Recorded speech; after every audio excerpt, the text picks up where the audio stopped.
कौन है देवभूमि का लाल जिसने खड़ी कर दी धामी सरकार के नेताओं की खटिया? कोरोना काल में भी किया था जनता के लिए ऐसा काम, आज भी जनता करती है उसी योद्धा को सलाम। जब सत्ताधारी नेताओं ने खड़े कर दिए थे हाथ तो अकेले शेर ने संभाली थी कमान। जिसको हराने में लगा पूरा शासन, उसने अकेले ही लगाई सबकी वाट, खड़ी कर दी सबकी खाट, बनाया ऐसा चक्रव्यूह, उड़ गई नेताओं की नींद। मुनि की रेती के वोटर्स ने भी कर लिया फैसला, कुर्सी पर बैठेगा इस बार कोई अपना। हिमांशु का साथ देने हजारों वोटर्स ने ठानी, याद दिलाएंगे विरोधियों को चुनावी मैदान में पानी।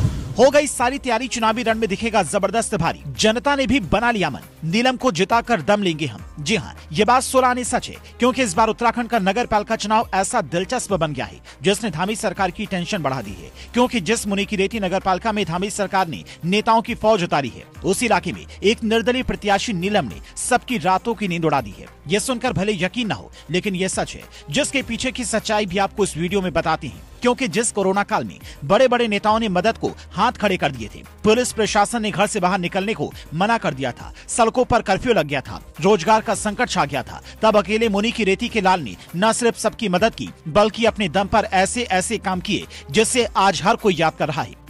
ये लाल कोई और नहीं बल्कि निर्दलीय प्रत्याशी नीलम के पति हिमांशु हैं, जिनकी पत्नी को जिताने की न सिर्फ वोटर्स ने सौगंध खाई है, बल्कि कुर्सी पर बैठने का फंडा भी क्लियर कर दिया है। खबरों की माने तो जब कोरोना काल पूरी दुनिया के लिए एक अभिशाप था, हर देश हर व्यक्ति के लिए वो भयंकर मंजर था जिसको किसी ने सपने में भी नहीं सोचा था।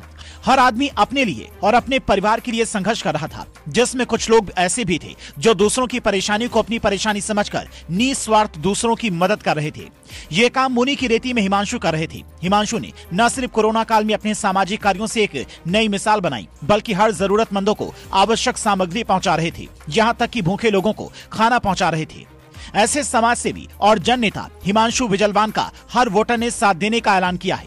बता दें कि हिमांशु विजलवान ने कोरोना काल में उन लोगों का भी विरोध किया जो उस कोरोना जैसे भयंकर मंजर में शराब की अवैध बिक्री कर मोटा पैसा बना रहे थे। इस एवज में हिमांशु पर बड़े नेताओं के लोगों के द्वारा उन पर पुलिस केस भी दर्ज हुए, पर हिमांशु विजलवान ने फिर भी हार नहीं मानी और लगातार लोगों की सेवा में लगे रहे। क्योंकि हिमांशु का तो संघर्षों से पुराना का नाता रहा है। वो कहते हैं ना, जिनके संघर्ष मजबूत होते हैं उनके हौसले बुलंद होते हैं। कुछ ऐसा ही किया है हिमांशु ने। अगर हिमांशु विजलवान के संघर्षों की बात करें तो जब धर्मनगरी मुनि की रेती ढालवाला में शराब की दुकान खोली जा रही थी, तब ये शख्स अपने साथियों के साथ शराब की दुकान खोलने के खिलाफ 35 दिन तक मई जून की भीषण गर्मी में धरने पर बैठा रहा। उस बीच बड़े नेताओं के शराब माफिया दोस्तों के इशारे पर ना जाने कितने केस दर्ज हुए, पर हिमांशु के हौसले बुलंद थे और जनता का साथ था।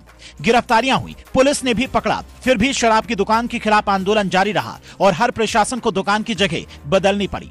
इस पर भी ये शख्स नहीं माना और आंदोलन आगे बढ़ाने की जिद कर ली और संघर्ष जारी रहा। आज वो शख्स सिर्फ आपका एक वोट चाहता है, आपका वोट रूपी आशीर्वाद हिमांशु के लिए उसके संघर्षों की पूंजी होगी। अब मुनि की रेती का हर इंसान बदलाव चाहता है। आप भी बदलाव का हिस्सा बने और हिमांशु की पत्नी नीलम विजलवान को चुने। आपका एक वोट बदलाव लाएगा, मुनि की रेती ढालवाला को माफिया और भ्रष्टाचारियों से बचाएगा।